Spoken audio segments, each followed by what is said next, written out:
of the best basketball players to ever play. And anything else that was outside of that lane, I didn't have time for. There's a quote from one of my English teachers at Lord Marion named Mr. Fisk. He had a great quote that said, "Rest at the end, not in the middle." And that's something I always live by. You know, I'm not going to rest. I'm going to keep on pushing now. There are a lot of answers that I don't have, even questions that I don't have. But I'm just going to keep going. Just going to keep going, and I'll figure these things out as I go, right? And you just continue to build that way. So I try to live by that all the time. At what age did that goal become crystal clear? I made that deal with myself at 13 years old. At 13 years old? 13 years old. That's the you deal were I made. crystal clear about it? Crystal clear. And where did inspiration come from? The love of the game. The love of the game, the challenge. Like, I would watch Magic play, I'd watch Michael play, and I would see them do these unbelievable things, and I'd say, you know, can I get to that level?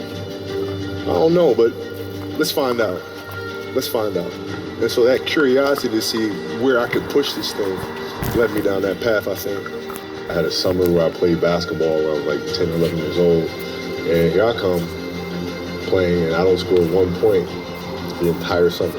Not a free throw, nothing. Not a lucky shot, not a breakaway layup, 0 points. And I remember crying about it, being upset about it. And my father just gave me a hug and said, listen, whether you score 0 or score 60, I'm going to love you no matter what.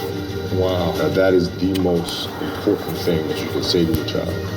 Because from there, I was like, okay, that gives me all the confidence in the world to fail. I have the security there. But to hell with that, I'm scoring 60.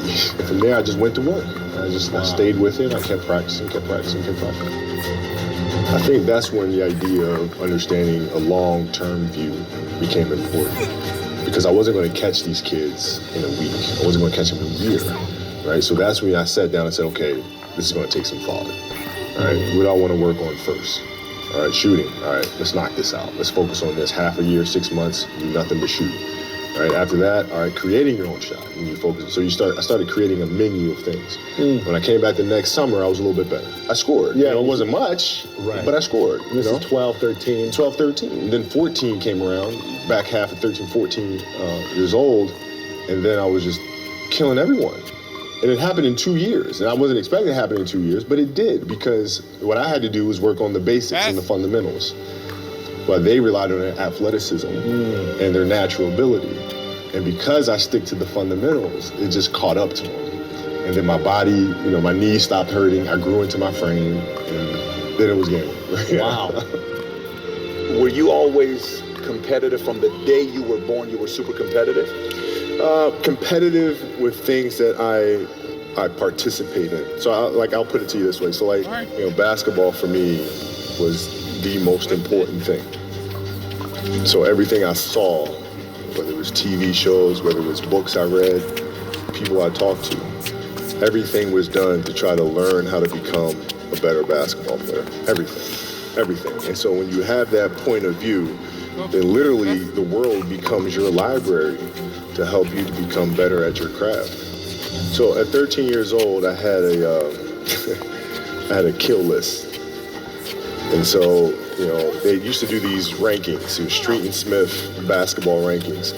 And I was nowhere to be found, because I was like 6'4", scrawny, like 160 pounds soaking wet.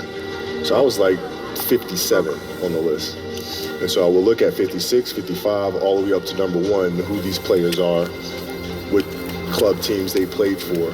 So when we go on an AAU travel circuit, I got to hunt them down, right? And so that became my mission in high school, is to check off every other person, all those 56 other names, hunt them down and knock them down. So when we played at 13, I would size you up and see what your strengths and weaknesses are. How do you approach the game? Are you silly about it? Are you goofy about it? Are you good at it just because you're bigger and stronger than everybody else? Right? Or is there actually thought and skill